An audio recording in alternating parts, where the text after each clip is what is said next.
Mesdames, Messieurs, bonjour et bienvenue à toutes et à tous dans ce webinaire sur les protocoles pluriprofessionnels organisés par la Caisse primaire d'assurance maladie de la Manche en partenariat. Et vous allez le voir dans quelques instants parce qu'il sera notre premier invité à distance. Il est déjà prêt, c'est Jacques Frichet qui nous attend, le président de la FNPS qui est avec nous. Mais avant toute chose, on va commencer avec c'est elle qui nous reçoit aujourd'hui. Enfin, c'est elle. C'est la CPAM de la Manche. Nous sommes en direct de Saint-Lô et c'est avec plaisir que nous accueillons Ophélie Coquer. Bonjour Ophélie. Bonjour. Alors, naturellement, d'où vient ce webinaire? D'où tombe-t-il et comment arrive-t-il aujourd'hui en direct entre 13 et 14h15? On le rappelle, c'est le timing de cette émission. Il y aura 6 invités. Ophélie, vous avez concocté un joli plateau avec vos équipes. Tout à fait. Alors d'abord, merci à tous d'être présents parmi nous aujourd'hui. Ce webinaire pour deux raisons essentielles, on va dire. La première, c'est l'enjeu de développer l'exercice pluriprofessionnel sur le territoire par rapport à différents enjeux que sont les deux principaux, l'accompagnement des assurés et puis l'attractivité du territoire pour les nouveaux professionnels de santé qui souhaitent s'installer. Et puis le deuxième, c'est vous accompagner dans votre pratique pluriprofessionnelle avec une première thématique qui est abordée aujourd'hui et qui correspond au protocole pluriprofessionnel. Avec évidemment comme interlocuteurs privilégiés ici même, et ils sont inscrits, les signataires de l'ACI. Tout à fait, exactement, professionnels de santé, donc l'assurance maladie. Quelques indicateurs justement sur le socle de l'ACI. On a jusqu'à 8 protocoles valorisés, c'est ça? C'est ça, alors exactement, on va rentrer un petit peu plus dans la technique. Alors juste avant, peut-être rappeler la définition qui est donnée par la Haute Autorité de Santé du protocole pluriprofessionnel, à savoir qu'il correspond à un schéma de prise en charge optimale par une équipe pluriprofessionnelle, donc différentes catégories de professionnels de santé. Il reflète l'expression d'un accord local et documenté pour proposer des solutions aux problèmes de prise en charge et favoriser l'harmonisation des pratiques. Et là, le but, c'est vraiment de s'intéresser aux problématiques de santé d'une patientèle, d'une structure. Sur les indicateurs et sur ce que prévoit l'ACI, donc l'accord conventionnel interprofessionnel, c'est que le minimum qui est exigé, c'est un protocole, pouvant aller jusqu'à 8 protocoles donc valorisés, sachant qu'un protocole correspond à 100 points et ceux-ci doivent porter en priorité sur des pathologies qui sont listées dans l'annexe 3 de l'ACI. Donc ce sont par exemple l'insuffisance cardiaque, l'asthme ou le suivi des patients complexes ou en perte d'autonomie. Les thématiques peuvent également porter sur le projet de santé prévu par le projet régional de santé prévu par l'ARS. Je laisserai le docteur Armand Mignot revenir un peu plus en détail sur ces protocoles pluriprofessionnels. Justement, on va en parler des nombreux invités qu'il y aura pendant cette heure et quart de webinaire sur ces protocoles pluriprofessionnels. Je vous l'ai dit, on va aller rejoindre le docteur Jacques Frichet dans quelques instants maintenant, mais nous irons également du côté de Bricbec avec un protocole sur l'insuffisance cardiaque, du côté de 40 ans avec un protocole sur les traitements anticoagulants. Et puis en plateau, ici, vous en avez parlé, elle nous rejoindra dans quelques minutes maintenant. C'est le docteur Aude Armand Mignot qui sera notre consultante de luxe parce qu'elle analysera à la fois ce qui se sera dit dans les minutes précédentes et on reviendra avec elle sur ces nombreux protocoles avant de terminer avec Hélène Boisa qui, elle, nous parlera d'une nouveauté. Ce sera l'avenir, justement, ce sera le Lab Santé et sans plus attendre, on se dirige vers le président de la FNPS qui est en notre compagnie. Bonjour, docteur Jacques Frichet. Vous pouvez allumer votre micro si vous le souhaitez. Alors, en attendant que le docteur Frichet allume son micro, ça y est. Je tenais à remercier justement le travail qui a été fait avec la fédération pour l'établissement de ce webinaire et qui sera reconduit sur d'autres thématiques. Donc, merci encore et puis bon webinaire à tous. Merci à vous, Ophélie Coquer, d'avoir introduit ce webinaire. On se dirige cette fois vers le docteur Jacques Frichet. Bonjour docteur, pouvez-vous d'ores et déjà nous en dire plus sur la FNPS? Alors, on vient d'avoir un vrai hommage rendu par Ophélie Coquer. À vous de nous expliquer ce qu'est et ce que fait la FNPS.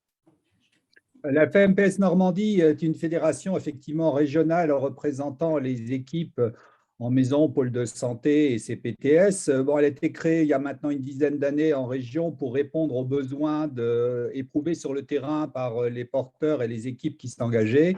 Moi-même, je suis porteur d'une maison de santé. Et avec d'autres, on a décidé de s'unir pour essayer d'aider un peu nos confrères, pour évoluer dans nos pratiques et représenter et aider nos confrères.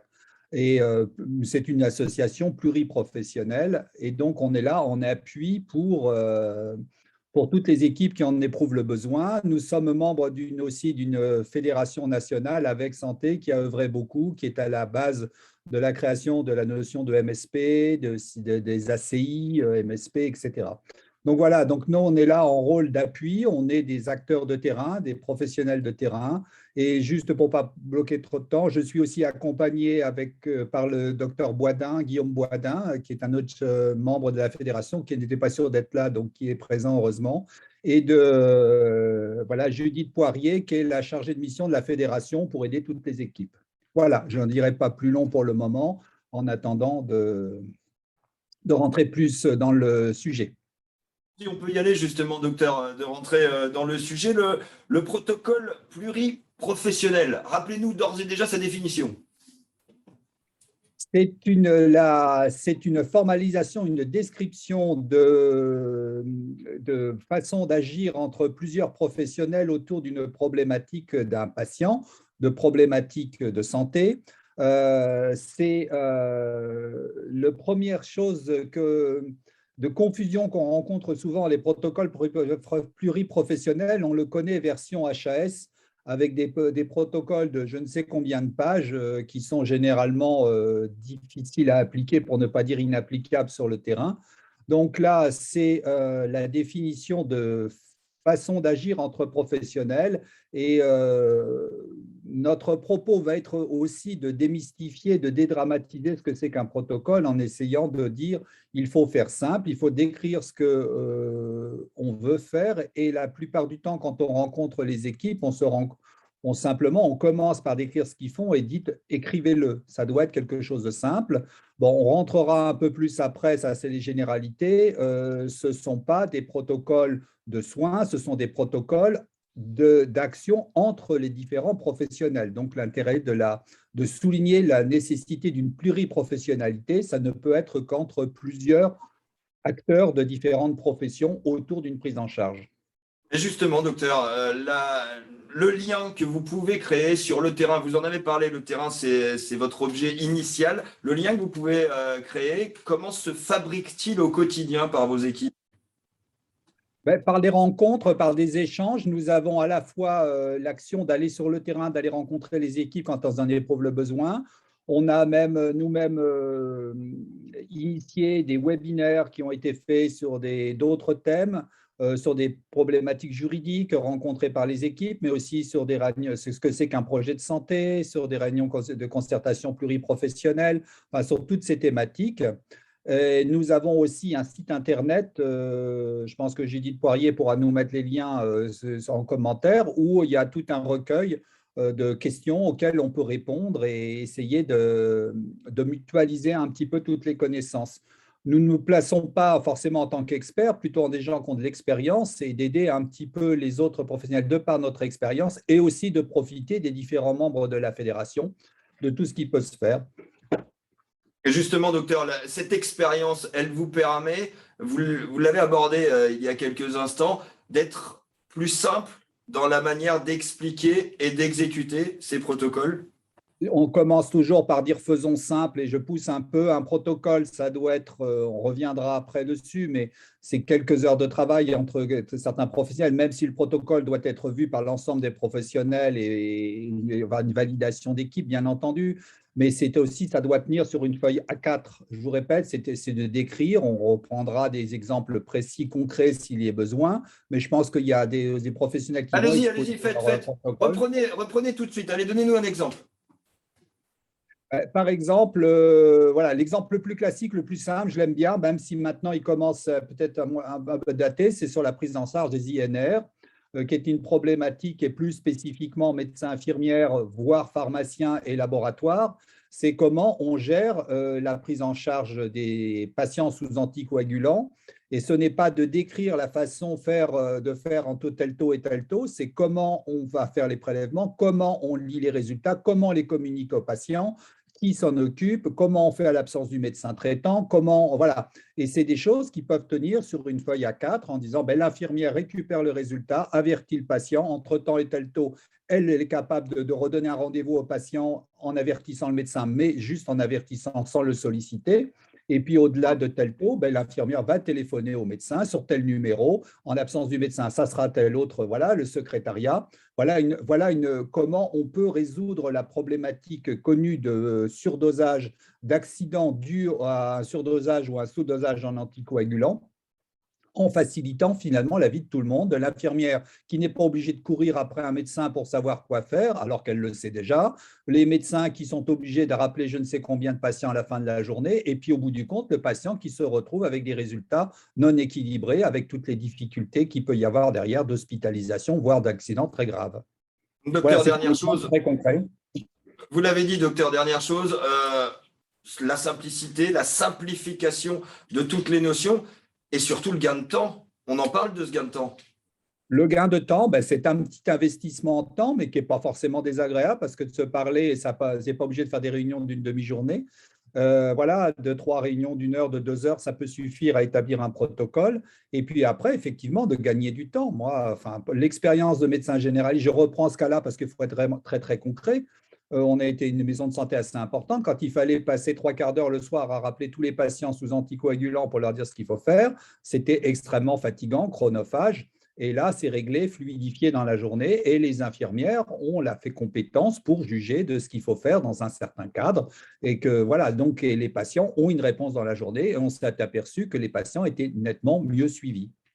Merci beaucoup, docteur Jacques Frichier, d'être intervenu en premier dans ce webinaire consacré au protocole pluriprofessionnel. Vous en avez parlé, il y a des cas concrets et on va tout de suite prendre la direction de Bricbec, où nous attend Bénédicte Hébert, elle est coordinatrice de la maison de santé de Bricbec. Et elle va nous parler de l'intervention sur le protocole de l'insuffisance cardiaque. Bonjour Bénédicte. Bonjour. Alors dites-nous tout, déjà faites-nous aller une petite présentation très succincte. On va voir, et vous allez le voir, chers connectés, des schémas qui vont défiler pour porter cette présentation succincte. L'organisation, les objectifs adoptés par les professionnels de santé du côté de Bricbec, quels sont-ils ? Alors, l'objectif premier, c'était vraiment de repérer les patients insuffisants cardiaques. On était soumis à une difficulté, c'est qu'on n'avait pas forcément connaissance de toutes les hospitalisations en cardiologie, on n'avait pas beaucoup de retours. Et donc, on a voulu un peu faire ce protocole dans ce sens-là pour répondre à faire une offre aux patients rapide et cohérente, et puis diminuer surtout les rechutes et donc les réhospitalisations. C'était vraiment l'objectif premier. Donc, on a fait ce protocole. Je vais vous présenter rapidement. Vous voyez sur le schéma. Allez-y, faites. Donc, on a fait des outils. On a créé un outil qui c'est un carnet d'autosurveillance, en fait, et un carnet de surveillance par infirmier et médecin. Donc, le carnet d'autosurveillance, c'est pour les patients, on va dire, les plus autonomes, qui savent je perds mes mots, je vais pas y arriver, les symptômes qui font qu'il y a une insuffisance cardiaque, la prise de poids, les œdèmes, etc., qui savent bien les gérer. Et donc, ils notent ça tous les jours suite aux hospitalisations. Si ça se passe bien, on écarte la surveillance. Et pour les patients les moins autonomes, on pense souvent aux patients qui ont des troubles cognitifs. Alors à ce moment-là, c'est l'infirmière qui prend le relais et le médecin traitant. Et donc, on a fait 2 carnets bien distincts. Et comment vous est venue l'idée de rédiger ces 2 carnets distincts et globalement de rédiger ce protocole ? C'est justement c'est par le terrain. Ce que je disais, on avait beaucoup de patients. On a des patients qui étaient hospitalisés en cardiologie, on n'en avait pas forcément connaissance et on se retrouvait avec des visites à domicile pour des patients qui décompensaient au final. Et donc, ça, c'était plus possible. Donc, il fallait qu'on fasse un protocole. Alors, sachant qu'on est une MSP, donc une CISA qui est récente, on a créé fin 2019 et j'ai pris mon poste mi-2020. Donc, on a mis ça vraiment en place fin d'année dernière. Et le temps de mise en place, combien de temps cela vous a pris? Alors, assez rapidement, pour la création en elle-même, on a fait 3 réunions d'1 heure et demie à peu près. La première réunion, c'était vraiment pour poser les jalons principaux. Et après, les 2 autres réunions, c'était vraiment aller plus dans le détail et voilà, voir ce qu'on voulait effectivement pour nos patients. Et est-ce que vous avez déjà, par rapport à la première mouture, déjà dû actualiser par rapport au retour d'expérience? Alors, on a peu de patients encore entrés dans ce protocole. On a 7 patients, alors qu'on a une patientèle assez âgée quand même. Et on va faire une remise à jour le 14 décembre. Donc, ce n'est pas encore fait, mais c'est en cours. D'accord. Qu'est-ce qui vous apporte au quotidien ce protocole que vous avez rédigé? Alors, ce que ça nous apporte, c'est donc un meilleur suivi des patients qui sont inclus dans ce protocole, moins d'hospitalisation, une reconnaissance des patients. On a beaucoup de retours des époux et conjoints des patients qui sont traités pour insuffisance cardiaque. Et vraiment, ça leur, même à eux-mêmes, ça leur libère beaucoup de temps. Et puis, on a même un retour plutôt positif, même des spécialistes. On a 2 cardiologues qui ont dit aux patients, les carnets, franchement, ce carnet-là, gardez-le, il est vraiment bien fait. Et on a un retour super positif. Donc, c'est super. C'est bien. Du côté des choses à améliorer, est-ce que vous avez dans ce retour positif quelques petites choses à améliorer aussi que vous auriez détectées? En fait, ce qui pêche un peu, c'était vraiment la mise en route. Il y a encore des médecins qui n'ont pas l'automatisme d'aller d'inclure un patient dans le protocole. Ce n'est pas vraiment encore entré dans les mœurs, je dirais. Et puis, on a quand même 3 médecins qui l'utilisent très régulièrement. Donc, voilà. Pour terminer, Bénédicte Hébert, est-ce que vous pourriez nous présenter, vous aviez commencé avec le carnet d'autosurveillance et carnet de surveillance, est-ce que vous pourriez nous présenter les liens entre les professionnels de santé que vous avez réussi à mettre en place?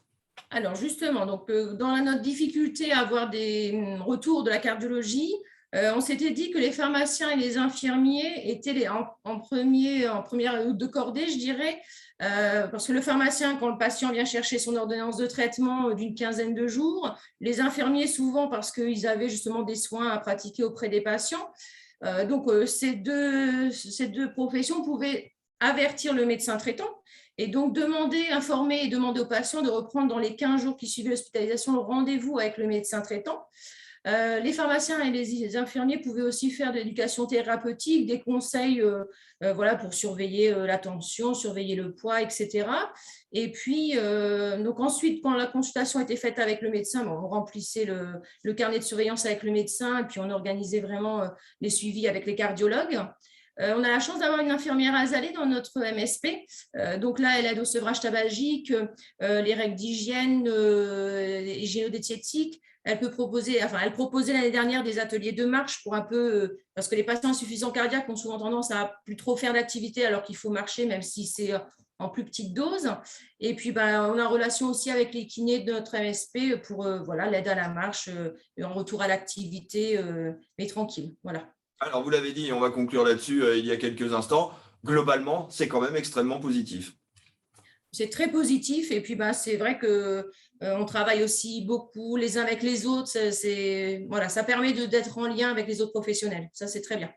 Merci beaucoup, Bénédicte Hébert. Vous êtes, je le rappelle, coordinatrice de la maison de santé de Bricbec. Merci pour cette intervention sur l'insuffisance cardiaque. On fait quelques kilomètres et on va du côté de la baie du Cotentin, du côté du PSLA de 40 ans, où l'on rejoint Pierre Poulain, qui est médecin généraliste au pôle de santé de 40 ans. Il va, lui, nous expliquer son intervention sur les protocoles des traitements anticoagulants, antivitamine K.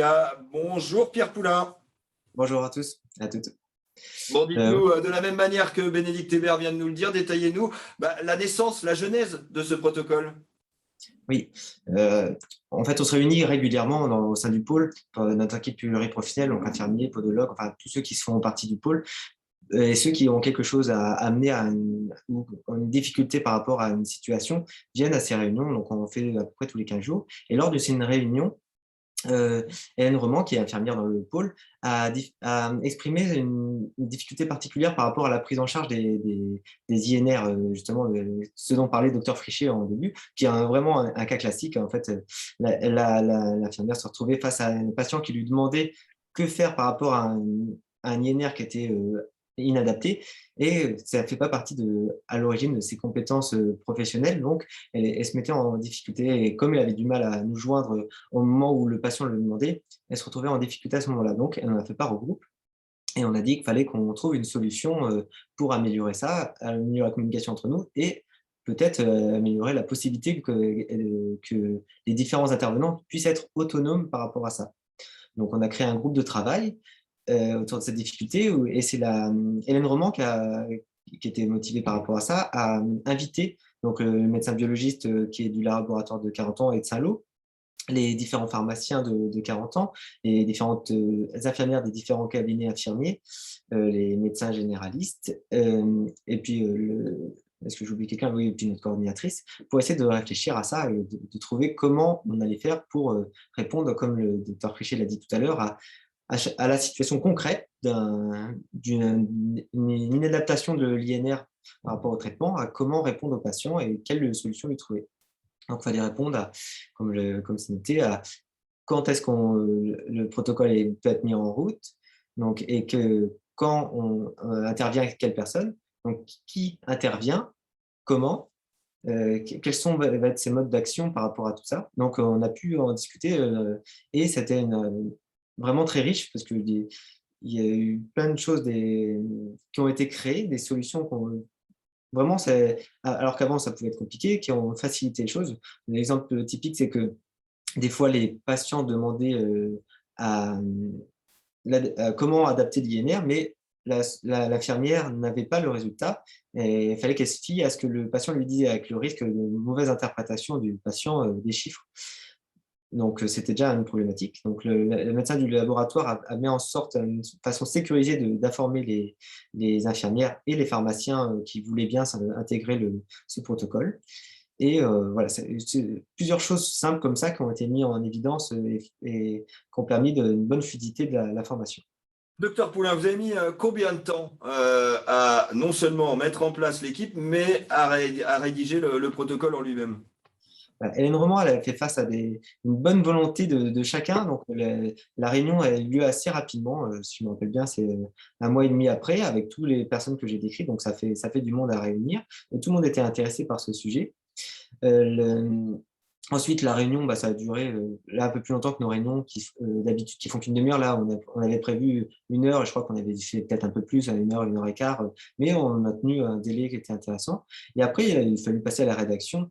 Pour ça, c'était pas très long. En effet, on essaye de le faire tenir sur ça a été un peu plus long que le A4 que le docteur Frichet citait, mais ça n'a été pas beaucoup plus long. Donc, fallait, avec la bibliographie, avec des bonnes références comme le FF.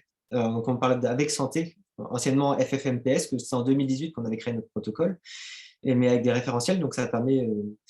Je me suis chargé de l'écriture, donc je l'ai écrit on va dire, 1 heure et demie, 2 heures. Et ce qui a permis de vérifier les sources de FFMPS. C'est mon côté de recherche scientifique, d'être sûr que ce soit bien à jour. Et puis, rapidement, on voit que c'était bien à jour et les protocoles accessibles étaient intéressants. Donc, on a pu les appliquer. Donc, ce qui était proposé comme adaptation était intéressant et on récupère en fait ce qui va servir de socle à notre protocole par d'autres protocoles qui sont déjà réalisés ailleurs. Mais ce qui va faire l'intérêt, c'est ce qu'on a mis en place dans ce groupe de travail, c'est-à-dire vraiment la communication entre nous et comment faire appel aux médecins si on n'arrive pas à joindre par téléphone et comment on a accès aux vitamines K. Tout ça, on l'a mis en place et on l'a décidé ensemble. Quelles difficultés avez-vous rencontrées dans cette première phase de processus? Le protocole, ceux qui étaient présents à cette réunion ont tout de suite vu l'intérêt et l'ont appliqué assez rapidement. La difficulté, c'est que j'étais le seul médecin généraliste à être venu à cette réunion. Donc, j'avais expliqué à mes collègues après de façon informelle au sein du pôle en leur disant que je leur envoyais par mail, mais ce mail n'était jamais au bon endroit pour au moment où ils en avaient besoin devant un patient qui avait un traitement anticoagulant. Donc, à chaque fois, ils revenaient vers moi en me demandant de leur envoyer le protocole. Et donc, il a fallu qu'on trouve un moyen de le rendre plus accessible. Alors justement, l'accessibilité de ce protocole, ça va avec les difficultés rencontrées. Qui l'utilise aujourd'hui et qu'est-ce qu'il vous apporte ce protocole au jour le jour? Donc maintenant, quand on est face à un patient qui a un traitement anticoagulant, je propose la rédaction de ce protocole avec le patient. Je lui explique et je marque bien quel est l'objectif de l'INR selon sa pathologie. Et je remets au patient en lui disant qu'il peut choisir la personne avec laquelle il va communiquer. Donc, s'il a un cabinet infirmier qui vient lui faire les prises de sang, habituellement, je lui dis que de se mettre en contact avec le cabinet infirmier. Et comme je sais qu'ils sont volontaires, je le marque souvent par avance que le numéro est la personne à joindre, ou le pharmacien avec lequel il peut avoir de très bonnes relations par rapport régulières, donc avec lequel il peut communiquer pour savoir l'adaptation de son INR, ce qui lui permet d'avoir plusieurs interlocuteurs et qui sont notés sur la fiche qu'on lui remet, et qui lui permettent de ne pas se perdre, de dire bon, je vais appeler telle personne en premier, si je n'ai pas de réponse, je vais appeler telle personne, et puis sinon, il y a souvent un appel de quelqu'un si jamais il n'y a pas eu d'appel. Pour les premiers retours, quels sont-ils à l'heure d'aujourd'hui? Eh ben, les patients sont contents d'avoir une harmonisation du travail déjà, parce qu'apparemment, il pouvait y avoir différents langages utilisés par rapport à cette adaptation, ce qui rendait les choses très confuses. Et donc, ce qu'on voit, c'est qu'en parlant tous avec le même protocole, eh ben, ça s'harmonise, et ça s'harmonise aussi au niveau des INR, parce qu'on voit que ça devient plus stable, en tout cas pour une majorité de patients. Et c'est, comme l'a dit Hélène Roman, qui était en charge au début et qui avait parlé de ses difficultés au début, cette difficulté s'est transformée en un nouveau sens à son métier, d'être autonome par rapport à ça. Ça lui a permis de transformer et de gagner en épanouissement par rapport à son travail. On a fait un retour récent pour mettre à jour sur ce protocole, et voilà, c'était un retour très positif à la fois des patients et de ceux qui l'utilisent. Alors, de la même manière qu'avec Bénédicte Hébert à Brickbeck tout à l'heure, je vous pose la même question. Est-ce qu'il y a des points à améliorer encore ou que vous avez déjà amélioré depuis les premières diffusions? Oui, comme je disais, c'était la diffusion qui était difficile. Maintenant, en discutant avec Hélène Roman récemment sur la manière qu'elle a du mal à convaincre certains médecins de le faire parce qu'ils n'arrivent pas à le trouver, mais on l'a mis sur notre site. On a un site du pôle de santé de 40 ans et on le rend accessible tout simplement. Donc ça, j'ai diffusé l'information à tout le monde. Au moins, ça permet, tout le monde sait quel est ce site, et en cherchant dans le protocole, ils ont accès aux protocoles qu'on a déjà rédigés et qui sont déjà validés. On a d'autres protocoles, mais tant qu'ils ne sont pas validés, on les met pas, affiche pas. Mais là, il y a déjà 3 protocoles qui sont affichés, qui sont mis à jour, et ça leur permet d'accéder facilement à cette information. Bon, dernière chose, docteur Poulain, du côté de 40 ans, on imagine, et c'est l'avenir que vous avez prévu, des modes d'évaluation et des timings d'évaluation. C'est ça. Déjà, dès le début, avec le docteur Hamel, qui est médecin biologiste du laboratoire, on avait dit que ce qui serait intéressant, c'est qu'elle puisse regrouper les INR par médecin, et puis qu'elle nous fasse les différents INR et l'évolution de l'INR avec ces écarts types, et voir l'évolution depuis la mise en place du protocole. Donc, elle commence à nous redonner ses résultats. Je ne les ai pas encore mis en forme, mais je pense que ce serait intéressant de lancer un interne sur une thèse sur ce sujet-là pour l'évaluation de ces protocoles. Merci beaucoup, docteur Pierre Poulain, et on vous souhaite une belle journée du côté de 40 ans. On va revenir ici en plateau parce que vous l'avez vu pendant l'intervention de Pierre Poulain. Elle m'a rejoint, c'est le docteur Aude Armand-Mignot. Bonjour Aude. Bonjour. Bon, première chose, vous êtes un peu notre consultante de luxe. Là, on vient déjà de franchir une bonne moitié de cette émission et de ce webinaire. Qu'est-ce que vous en avez retiré? Est-ce qu'il y a des choses qui vous ont d'ores et déjà plu dans ce qui a été dit, et par Jacques Frichet, et par Bénédicte Hébert, et à l'instant par Pierre Poulain? Oui, voilà, donc aujourd'hui, on a la chance d'avoir des professionnels de santé qui nous font partager leur retour d'expérience. Et donc, on a bien vu que le protocole, il répond aux besoins d'une équipe donnée. Donc, soit pour formaliser et harmoniser les pratiques existantes, parce qu'ils n'ont pas attendu l'ACI pour travailler ensemble, ou alors pour répondre à une problématique soulevée au cours du quotidien, lorsqu'ils font une revue de cas complexes, par exemple. Alors, le protocole, il associe bien, comme on l'a vu, différents professionnels Absolument. de santé. Donc, c'est pour ça qu'on l'appelle protocole pluriprofessionnel. Donc, par exemple, infirmier, médecin généraliste, directeur de laboratoire, masseur kiné. Et ce qui est important aussi, c'est le choix du thème. On a vu tout à l'heure avec le docteur Frichet, il faut qu'il soit partagé entre les professionnels de l'équipe, bien entendu. Ça ne va pas être juste le médecin qui rédige son protocole dans son coin pour le remettre dans le cadre de l'ACI. Non, ça ne marche pas comme ça. Et c'est un gage d'intérêt et d'ailleurs de fonctionnement ensuite du protocole. Justement, l'aide à la rédaction de ce protocole, quelle peut-elle être? Alors, l'aide, ce genre de webinaire, les échanges avec des équipes du département qui ont déjà monté des protocoles. Et puis, l'assurance maladie a rédigé un mémo qui reprend vraiment les choses basiques en 3 pages. Et donc, on va le visualiser tout à l'heure. Et en particulier sur les thèmes à privilégier. Puisque pour qu'il y ait une valorisation par l'ACI, il faut que cela concerne des patients en général qui ont des maladies chroniques ou des situations complexes qui peuvent être aussi débordées sur le social, les grossesses à risque, par exemple. Et bien là, par exemple, on le voit, il est en train de passer avec la réalisation, comment rédiger un protocole pluriprofessionnel. Faut aller, moi je retiens ce qu'a dit le docteur Jacques Frichet en ouverture de cette émission, il faut aller au plus simple. Voilà, il faut aller simple. Et surtout, ce que je voudrais rajouter, c'est qu'il faut, au sein d'une maladie qui est très large comme le diabète, choisir un thème qui soit simple et qui soit un petit sous-thème dans le grand cadre de la maladie chronique. Il faut que ce soit explicite et précis. C'est-à-dire, par exemple, on ne va pas dire « je fais un protocole diabète », parce que dans ce cas-là, on risque vraiment de se perdre, mais plutôt, par exemple, le suivi des plaies du patient diabétique de plus de 60 ans. Souvent, c'est les infirmières, d'ailleurs, qui réclament ce protocole. Ce que vous êtes en train de dire, c'est plus c'est précis, plus c'est pointu, plus ça a de chances de marcher. Oui, et ça répond vraiment à une problématique très précise d'un groupe. D'un groupe de patients, effectivement. On l'a vu, autant à Brickbeck qu'à 40 ans, les protocoles sont rédigés, le travail d'équipe, vous en avez parlé, ça mêle toutes les professions autour du patient. Aujourd'hui, une fois le protocole rédigé, comment on peut améliorer la suite en fait? Oui, alors il y avait un point aussi sur lequel je voulais insister, c'était que le protocole indique comment les différents professionnels vont communiquer entre eux. Donc ça, on l'a bien compris avec le docteur Poulain.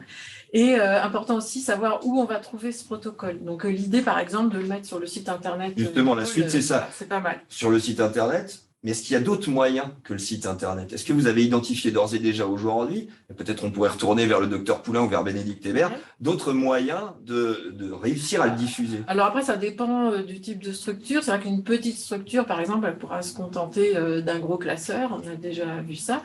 Après, il y a la montée en charge des systèmes d'information.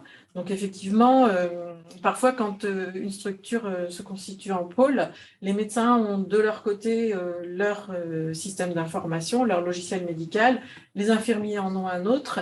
Et donc, à un moment donné, souvent, ils décident de prendre le même système d'information pour tous. Et là, ça va permettre aussi d'améliorer la communication. Alors, vous n'allez pas y échapper. De la même manière que Brickbeck ou que 40 ans, je vous pose la même question. L'évaluation, comment on la mène? Alors, l'évaluation. Alors, surtout, il faut y penser au moment où on crée le protocole. Parce que ce n'est pas au bout d'1 ou 2 ans d'utilisation que tout d'un coup, on va se dire « Ah, et pour évaluer, on fait comment ?» Donc, voilà, ça se pense. Ce sera plus facile si on le pense au démarrage. Donc, en fait, ça va permettre de savoir qui utilise ce protocole, quels en sont les bénéfices, ou au contraire, ça peut arriver. L'autre fois, on a échangé, c'était à l'Épieux, il y a un protocole et en fait, il n'est pas utilisé. Donc, on s'est demandé pourquoi, qu'est-ce qui se passe. Et en fait, c'est parce qu'apparemment, il y avait un problème d'accès dans le protocole. Ça ne passait que par les médecins généralistes, alors que ça aurait pu passer par aussi les kinés, les infirmiers, etc. Donc après, ça permet de refaire une nouvelle mouture du protocole. Justement, combien on se laisse de temps, selon vous, pour les premières évaluations? À partir de quel moment on peut se dire on a quelque chose à peu près de solide en termes d'évaluation. Oui, déjà au bout de la première année, on se rend bien compte si on s'en sert. Après, moi, je dirais 18 mois, 2 ans, quoi. Donc, c'est vrai que nous, à l'assurance maladie, on n'accompagne pas de la même façon des pôles de santé qui sont regroupés et qui ont signé l'ACI depuis 5 ans, enfin les premiers, on va dire, et ceux qui ont signé il y a 1 an. Voilà, l'accompagnement n'est pas le même. C'est vrai que ceux qui sont depuis 5 ans, on peut vraiment parler là, aborder le thème de l'évaluation. Et pour les plus jeunes, leur dire pensez-y avant. Pensez-y tout de suite, Voilà. le message est passé. On va terminer avec votre présentation justement de ce mémo simplifié de la part de la CPAM de la Manche. Allez-y, c'est à vous, vous le connaissez par cœur, c'est le vôtre. Donc sur la partie haute, tout simplement, c'était tout ce dont on a déjà parlé, répondre à un besoin, améliorer la coordination. Mais là, on est dans la vraie simplification. Si on le voit, si on le perçoit, c'est très facile. Disons que c'est les choses à penser, quoi, quand on se lance dans la rédaction d'un protocole. Ensuite, le contenu, précise les objectifs, etc. Donc ça, ce sera mis à disposition pour que c'est vraiment un mémo, c'est se rappeler un petit peu la charte du mémo pluriprofessionnel dans le cadre de l'ACI. Et puis sur la page suivante, on a également les thèmes prioritaires. Voilà, ça c'est intéressant aussi, parce que conventionnellement, pour que ça puisse être valorisé dans l'ACI, dans ce contrat, accord conventionnel interprofessionnel avec les caisses et l'ARS, des thèmes bien... pas précis ici, au bout du compte, ils seront précis, mais un cadre quand même qui oriente plus vers les pathologies complexes et chroniques. Voilà. Et puis enfin, sur les différentes étapes, ça, on en a parlé, mais voilà, le mémo permet de les retrouver. On les reprend une à une, choisir le thème, se réunir, analyser les pratiques. Voilà, très important. Et puis la dernière, je crois qu'il y a une dernière page, voilà, une fiche d'identité. Alors ça peut être intéressant aussi pour pouvoir se cadrer quand on... N'hésitez pas à vous arrêter là-dessus parce qu'il y a quand même un tableau qui est extrêmement précis. Oui. Allez-y. Donc on a bien la date de création, la date de modification, vous voyez dans le cadre d'une actualisation, le référent, le titre, voilà, court, précis. La problématique, en gros, c'est pourquoi on est parti sur ce protocole, les objectifs, les professionnels qui participent, les documents, en général les référentiels, savoir où on trouve le protocole, l'évaluation, voilà, ne pas oublier, et puis prévoir des échanges en équipe. Enfin, voilà, de toute façon, c'est la base de notre thème d'aujourd'hui, c'est les échanges. C'est les échanges et c'est la logique d'équipe, effectivement. Merci beaucoup, Aude, d'avoir été avec nous. On le rappelle, vous êtes médecin conseil ici même à Saint-Lô, d'où ce plateau est organisé à l'occasion de ce webinaire sur les protocoles pluriprofessionnels. Voilà, je voulais juste rajouter quelque chose. Autant pour les équipes qui sont constituées depuis longtemps que pour les plus jeunes, en cas de difficulté ou de questions avant de partir sur un protocole, on est disponible pour échanger et leur donner nos impressions. Le message est lancé, vous le savez tous désormais. Des questions, on va peut-être y en avoir d'ailleurs, parce que pendant l'ensemble de ces développements, vous avez pu poser vos questions et vous allez pouvoir les poser encore dans quelques minutes. Mais avant cela, Aude, vous allez bien vouloir laisser votre place à Hélène Boisin, qui nous rejoint, les responsables du département stratégie marketing des services de la CPAM de la Manche. Bonjour Aude. Bonjour. Vous êtes-vous d'ores et déjà projeté vers demain avec ce fameux Lab Santé? C'est quoi le Lab Santé? Exactement. En fait, on a été rencontrer des professionnels de santé sur le terrain juste avant la crise Covid. Donc, ça nous a permis vraiment d'être au plus proche d'eux. Pendant 1 an et demi à peu près, on a été écoutés, on a été recueillir effectivement des besoins. Et souvent, ce qui revient finalement, c'était on a des projets, on n'a pas beaucoup de temps, on n'a pas forcément beaucoup de méthodes non plus. Et petit à petit, on a cheminé et on s'est dit finalement de concevoir un lab santé qui est finalement un laboratoire d'exploration qui est là un petit peu pour tester, pour expérimenter, pour être encadré aussi. Le lab santé, c'est une offre de service un accompagnement avec des personnes dédiées finalement à ça, de la méthodologie de projet, surtout, ça j'insiste, et la méthodologie est adaptée à chaque commande, et enfin un lieu, donc on est en train de développer sur Cherbourg, sur la CEPAM de Cherbourg, un lieu qui favorise l'innovation, l'agilité, etc. Ce sera en place aussi sur Avranches d'ici la fin de l'année et sur Saint-Lô, je pense, à partir de l'année prochaine, enfin, Alors, 2022-2023. Vous êtes dans une logique de donner un coup de main, on va être clair, à tous ceux qui veulent faire fleurir leurs idées. En quoi ce lab va simplifier les choses? Il simplifie les choses dans le sens où, finalement, vous, professionnels de santé, vous avez le savoir, vous avez vous avez tout un bagage énorme, une expérience. Et nous, ce qu'on peut vous apporter, c'est du cadre de la méthodologie. En fait, on est là pour vous faire accélérer vos projets de transformation en se disant, si on fonctionne ensemble, peut-être qu'on peut aller plus vite et plus loin. C'est de mélanger les bonnes personnes au bon moment, au bon endroit. Voilà, c'est un petit peu ça finalement le Lab Santé, c'est vraiment d'accélérer les projets de territoire en termes d'accès aux droits, d'accès aux soins, de prévention et d'assembler les bonnes ressources au bon moment. C'est vraiment ça. On essaye de se faire un petit peu... de faire le lien avec le réseau, etc. et de vous amener les bonnes ressources, les bons interlocuteurs pour vous faire travailler sur votre problématique. Voilà, c'est un petit peu... Gagner de la coordination d'équipe, gagner du temps. Avez-vous un exemple où ça a déjà marché potentiellement? Ah ouais, j'en ai plusieurs. Alors, on m'avait dit un, c'est un petit peu compliqué. Allez-y, plusieurs, il y a le temps. Alors, du coup, en fait, on a une offre qui a 4 volets, qui est « Je m'approprie un projet de santé ». Donc, on a essayé de travailler avec le pôle de santé des Pieux en se disant un projet d'équipe, projet de santé, d'essayer de faire comprendre un petit peu le sens, le lien finalement. Pourquoi on demande aujourd'hui un projet de santé? C'est donner un cap commun, d'avoir un langage commun. Donc, il y avait ce genre d'atelier, je m'approprie, je construis un projet de santé. On a une offre qui est je construis un projet. Donc là, c'est de partir plutôt de l'usager en se disant on remet l'usager au cœur de nos préoccupations et on essaye de comprendre sa problématique et de fil en aiguille d'aller vers soit une action très concrète, soit un protocole, soit un projet. Enfin, voilà, ça peut être très petit comme action et ça peut être des projets d'envergure. Tout dépendra effectivement de la commande. Donc là, on a 2 exemples. On a travaillé un petit peu sur des ateliers télémédecine en se disant, finalement, oui, on nous demande d'aller sur la télémédecine, ça va simplifier les choses, etc. Mais ce n'était pas facile à appréhender. C'était de se dire, on part de personas, on part de vraies personnes, en se disant...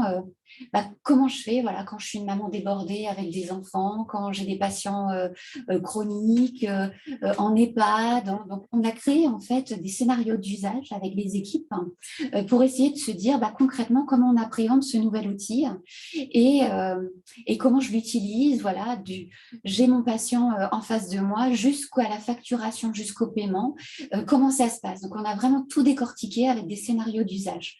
Donc là, c'est vraiment la plus-value du Lab Santé, c'est de partir de l'usager, que ce soit l'usager en tant que patient ou l'usager finalement vous en tant qu'équipe, parce que vous avez peut-être des besoins. Donc soit on part de l'équipe, soit on part du patient, ça dépendra. Donc ça, voilà, on avait des ateliers télémédecine. On accompagne du coup les équipes du docteur Poulain et de Madame Detrine, qui est coordinatrice, sur un atelier qui s'appelle plutôt l'anorexie mentale, où là, on nous a un petit peu sollicité pour creuser un petit peu la thématique avec le groupe, de créer un petit peu des passerelles entre le milieu hospitalier avec le Bon Sauveur et puis les libéraux du secteur. Donc ça a été une vraie rencontre où on a essayé de mixer un petit peu tout le monde. Donc là, on est parti un petit peu plutôt en projet. On n'est pas sur un protocole, on est vraiment sur un projet pour l'instant. On rencontre des experts, donc le CHU de Rouen. Donc on a eu une petite intervention de 45 minutes avec ces experts pour comprendre ce que c'était l'anorexie mentale. Ensuite, on a eu un atelier où on met le patient au centre de la réflexion. Donc, c'est Capucine qui est venue nous expliquer son parcours, qui était une patiente et on a décortiqué un petit peu ce qu'elle a pu vivre. Ce moment, racontez-nous le processus. Vous avez le patient que vous faites venir, que vous rencontrez, qui partage avec vous son parcours. Tout à fait. C'est quoi votre process pour réussir à tirer la quintessence de ce que vous cherchez? Alors, on essaye de comprendre les étapes du déclenchement. On essaye de comprendre qui est Capucine, déjà. C'est de se mettre un petit peu dans sa peau. En fait, on essaye de se mettre à la place d'eux.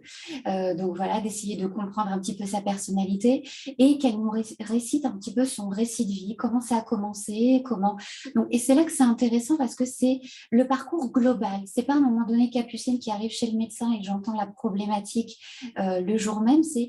On essaye de voir tous les intervenants, tout l'écosystème qui a gravité un petit peu autour d'elle et qu'elle nous explique, elle, finalement, ses points de rupture, ses points d'insatisfaction dans sa prise en charge.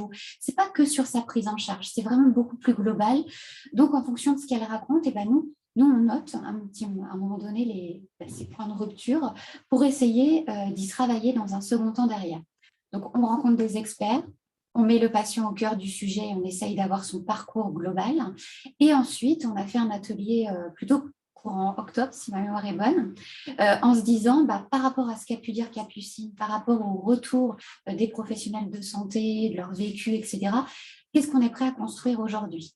Donc, il y a eu beaucoup de choses de dites. Donc là, on est en train de faire une petite synthèse de toutes ces actions-là. Il va falloir prioriser un petit peu les choses. Et on se rencontre le 8 décembre, je crois, si ma mémoire est bonne, pour essayer maintenant de rentrer un peu plus dans les actions.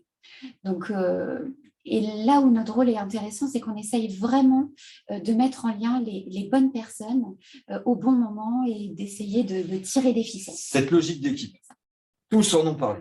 De Jacques Frichet en début d'émission à vous pour clore cette émission, tous en ont parlé. En quoi on peut encore bonifier ce travail d'équipe ? Le lab est-il l'outil, selon vous ?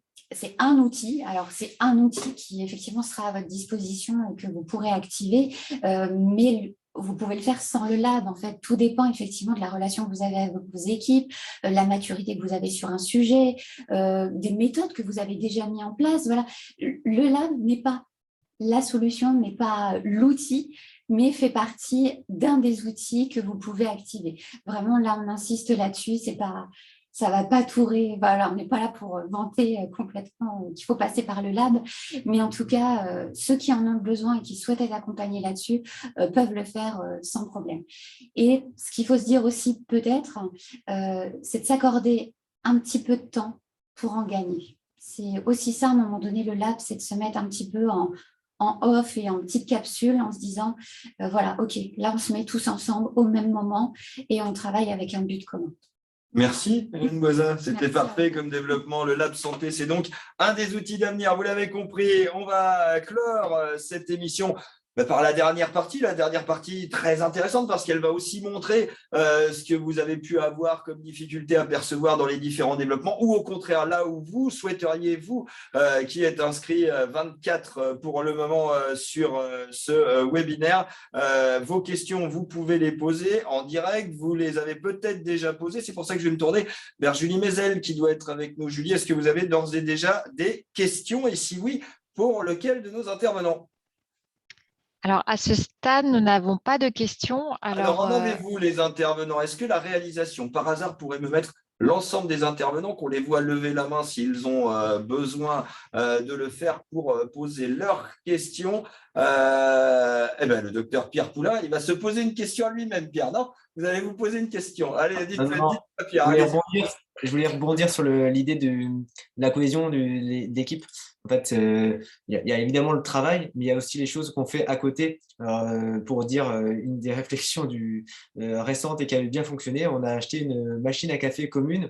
En fait, on retrouve l'esprit d'entreprise autour de la machine à café. Et plutôt que chacun amène ses dosettes, etc., on a choisi que c'est un pot commun. Mais c'est pour dire qu'il y a des choses informelles qui permettent de vraiment créer de la cohésion. Et puis, du coup, même si c'est pour la pause et qu'on se croise, mais en fait, on parle rapidement de tel dossier.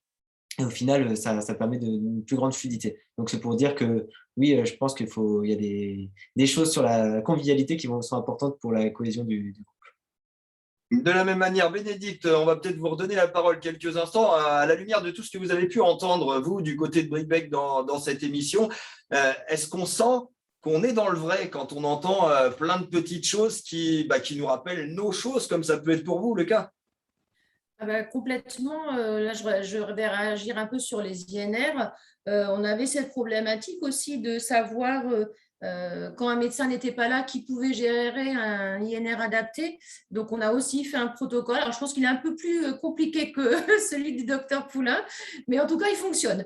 Donc, voilà. Donc, oui, c'est très, très important. Et comme le docteur Poulain disait, la cohésion d'équipe.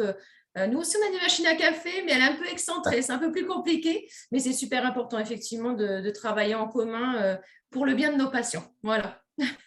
Docteur Frichet, je me tourne vers vous. Vous avez ouvert cette émission, vous allez la clore avec nous sous réserve d'autres questions qui pourraient apparaître. Par rapport à tout ce que vous avez pu entendre pendant cette émission, évidemment, il y a eu plein de petites choses de faites, de mises bout à bout. On a fait de gros progrès. Qu'est-ce qui reste encore à faire? Qu'est-ce qui reste encore à perfectionner? Il faut continuer. On est qu'au début d'un processus. On voit bien que les soins primaires connaissent une crise qui n'est pas que démographique, et aussi une crise qualitative, et qu'on voit bien qu'il faut qu'on réinvente tous nos métiers, toutes nos façons de travailler, avec des perspectives qui sont, à mon avis, beaucoup plus réjouissantes qu'il y a quelques années. La médecine générale et les métiers d'infirmières, kinés, pharmaciens sont en train de bouger énormément, et on voit que quand on aborde des questions de pluriprofessionnalité d'évolution, que ce soit par le biais des protocoles comme on l'a fait, comme on le fait par les RCP, comme on le fait par les systèmes d'information, et des choses comme le Lab Santé qui peut être des vrais boosters pour des projets, on voit bien que quand on commence à rentrer, la pelote se tire. Et quand on parle, le docteur Poulain parle je suis très heureux qu'il parle de la machine à café, parce que c'est caractéristique d'une équipe qui marche, quoi. C'est vraiment quelque chose, et on voit bien que c'est quelque chose de… Par contre, j'insisterai quand même sur la notion pour les équipes qui démarrent de progressivité. Il ne faut pas avoir des ambitions hors de propos au départ, marche par marche. Un protocole très simple, même mal fichu, c'est un début de commencement de quelque chose dans une démarche. Donc vraiment, comme je vous disais, démystifier et dédramatiser, c'est un vrai bonheur. C'est une façon de travailler autrement, de se parler. Et on voit bien que l'intérêt en tire le patient, mais en tireront aussi nos professions, parce que je pense que c'est un enjeu majeur pour l'avenir des soins primaires, qu'on soit capable d'évoluer dans ce cadre-là. L'exercice isolé, c'est un exercice du XXe siècle, ce n'est pas un exercice du XXIe siècle. Donc voilà, mais c'est à la portée de tout le monde, et on voit bien que des descriptions ont été faites, que ça répondait à des besoins, que ça doit évoluer, et que j'ai vu là 2 protocoles qui ont été faits de façon très intelligente et très riche, et ça fait toujours plaisir de voir des équipes, voilà, et on rencontre plein d'équipes avec plein d'idées, donc valorisons ce qu'on fait, valorisons ce qu'on est capable de faire, d'avoir les idées. Voilà, et ça, typiquement, voilà, je pense qu'on a 2 protocoles différents. Je dirais juste un petit conseil à Madame Hébert, c'est qu'à mon avis, il y a de quoi faire plusieurs protocoles dans votre protocole. Et les encouragements sont là. Merci, docteur Frichet. C'est le message, en tout cas, c'est de réussir à encore amorcer cette pompe et à encore encourager vers l'établissement de ces protocoles. Ophélie Coquer, vous êtes sous-directrice du service santé et accès aux soins à la CEPAM de la Manche. Votre premier petit bilan de ce premier rendez-vous initié par la CEPAM de la Manche, quel est-il ? Merci à tous pour votre participation. Merci pour les témoignages. On a pu avoir en effet des exemples concrets, et je crois que c'est le plus important, notamment pour les équipes les plus jeunes qui peuvent encore se poser des questions. Je rejoins complètement les propos tenus par le docteur Frichet à l'instant sur l'importance de développer l'exercice pluriprofessionnel. En effet, l'exercice isolé devient l'exception, et on se dirige vers un exercice global pluriprofessionnel. On espère, Assurance Maladie, vous avoir apporté des clés, répondu à certaines de vos questions. Évidemment, comme ça a été dit auparavant, nous sommes là pour répondre à d'autres questions. Et puis un grand merci pour les échanges qui étaient, je pense, extrêmement riches et intéressants. Merci à vous, Ophélie Coquer, et merci à la CEPAM de la Manche pour ce webinaire sur les protocoles pluriprofessionnels. Alors, je ne veux pas m'avancer, mais d'après ce que je peux voir sur les différentes lignes, il y en aura d'autres. On aura d'autres rendez-vous ensemble pendant les différentes semaines et les différents mois. On a une question. Alors, on me signale qu'il y a une question. Qui pose la question? Que celui qui pose la question la pose à l'instant. Alors, du côté des pieux, c'est là où on va, c'est ça? Bonjour. Oui, c'est bien ça. Bonjour. Donc, je suis la coordinatrice du pôle de santé sur les pieux. Je vous remercie déjà pour les présentations. C'est toujours très intéressant de voir comment vous montez les protocoles dans les différents pôles de santé. Moi, ma question, c'est surtout pour le partage de données, en fait, le partage de données entre les pôles de santé et les maisons de santé, notamment sur les protocoles.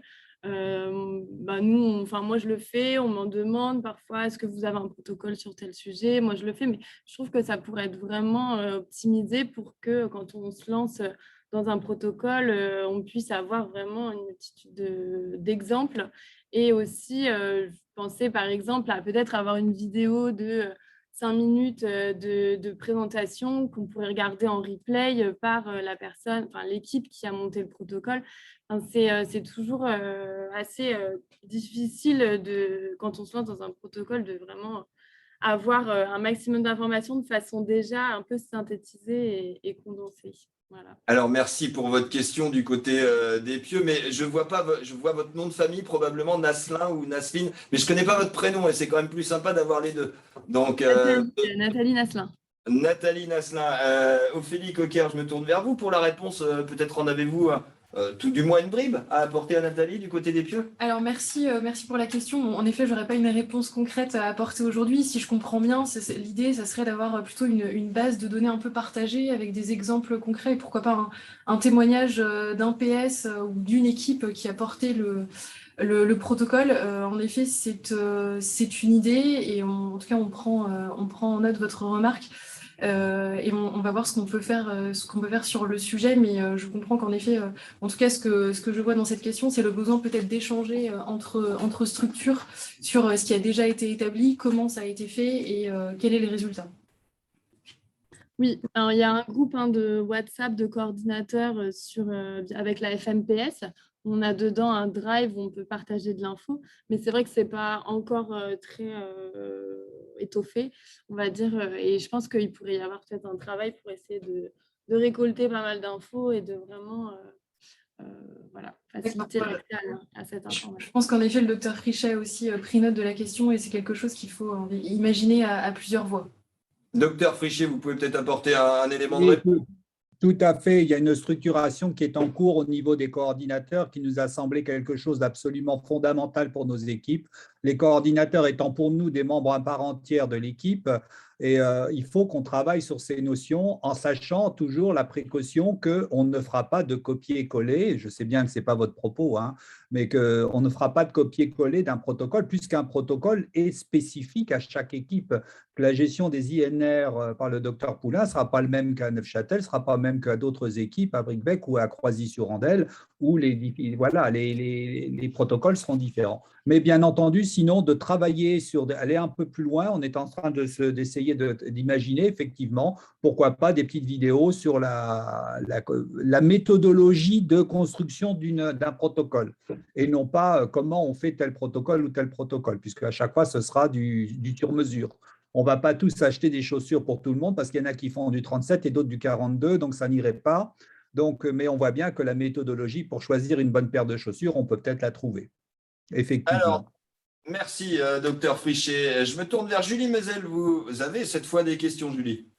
Oui, nous avons une question, donc je vais la lire. Peut-on, au travers d'un protocole, donner à un partenaire une mission non comprise dans les cotations habituelles de la CPAM, par exemple certaines surveillances pluriquotidiennes par une infirmière à domicile, dont la cotation n'est pas toujours simple, à moins de financer cela par l'ACI? Merci pour la question, Julie. Alors, il me semble, compte tenu des réactions dans l'Assemblée, que c'est une question potentiellement piège et qu'il n'y a pas grand monde pour y répondre pour l'heure. En tout cas, moi, je vais me lancer, mais je laisserai la Allez-y, Jacques. Jacques vient vous sauver, Ophélie. Oui, non, mais répondre, je pense qu'il y a deux choses dans la question. C'est on ne peut pas donner une mission qui ne serait pas comprise dans les compétences comprises de la profession. C'est évident qu'on ne va pas demander à une aide-soignante de faire des contrôles d'INR. Par contre, effectivement, est-ce qu'on peut, dans le cadre d'un protocole écrit, financer des actions? Mais bien sûr, à travers la CI. Je vais prendre le cas typique d'une diététicienne, d'une psychologue. Je pense que ça a été, à Brickbeck, ça a été mis, une diététicienne à qui on va faire appel dans le cadre du suivi de l'insuffisance cardiaque. Eh bien, dans le cadre du protocole, on peut décider que la première consultation serait rémunérée au travers de la CI. Ça sert aussi, ça la CI, c'est bien entendu pour financer une première consultation diététicienne. Donc oui, on peut parfaitement permettre d'indemniser un professionnel pour une action qui n'est pas valorisée par l'assurance maladie. Aude Armand-Mignot vient de me rejoindre justement, elle va apporter un complément en qualité de médecin conseil qu'elle est. Oui, voilà une petite précision. Donc effectivement, on peut financer par exemple une consultation de psychologue par la CI. Ceci dit, un acte qui serait pas remboursable par l'assurance maladie reste non remboursable par l'assurance maladie. Après, si vous souhaitez, de par votre financement ACI, financer ce fameux acte, par exemple, qu'une infirmière aille poser des bandes de contention à un patient, donc c'est un acte qui est non remboursable à la nomenclature des actes professionnels assurance maladie. Si vous souhaitez que ce soit remboursé en piochant, entre guillemets, dans la cagnotte de l'ACI, libre à vous. Mais voilà, ça ne passe pas au-dessus de la réglementation de la Caisse nationale, en fait. Donc, le docteur Kazadjian a l'air satisfait de ce que vous venez de dire, puisqu'il a partagé à tout le monde. Excellent exemple, ma chère consoeur. Donc, restez là, Aude, parce que s'il y a d'autres questions, vous pourrez évidemment apporter des éléments de réponse. Y a-t-il d'autres questions? Justement, dans l'Assemblée, peut-être le docteur Kazadjian, en a-t-il une? Peut-être un problème de micro. Alors, une question de Guillaume Boisdin. Je vais laisser Julie Meusel nous la lire si elle peut nous la lire. Ah, bah c'est bien, elle s'affiche. Laissez-la comme ça, c'est parfait. Dans un but de partage d'idées, question de Guillaume Boisdin. Dans un but de partage d'idées, j'ai partagé un protocole très simple sur les ECG chez les diabétiques, entre parenthèses, qui nous sert tous les jours avec Manon Guillemet. On citait la précision des protocoles très importante. En voilà un. Oui, tout à fait. Un bon exemple. Donc, Manon doit l'avoir. Manon doit l'avoir effectivement à votre disposition. Merci en tout cas de ce partage à vous, Guillaume. Est-ce qu'il y a d'autres questions qui peuvent fleurir au fur et à mesure? Profitez-en, ils sont tous là pour y répondre. Je vous ai vu lever la main, docteur Poulain, tout à l'heure. C'était juste pour un complément? Oui, c'était un complément par rapport à la rémunération.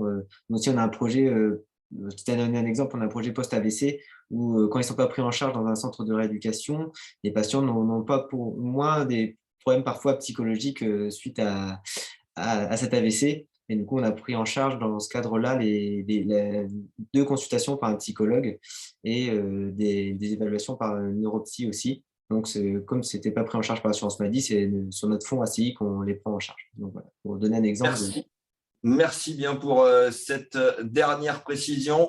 Plus de questions pour qui que ce soit, plus de partage d'expérience, à l'instar de ce qu'a pu faire il y a quelques instants Guillaume Boisdin avec Manon Guillemet, justement.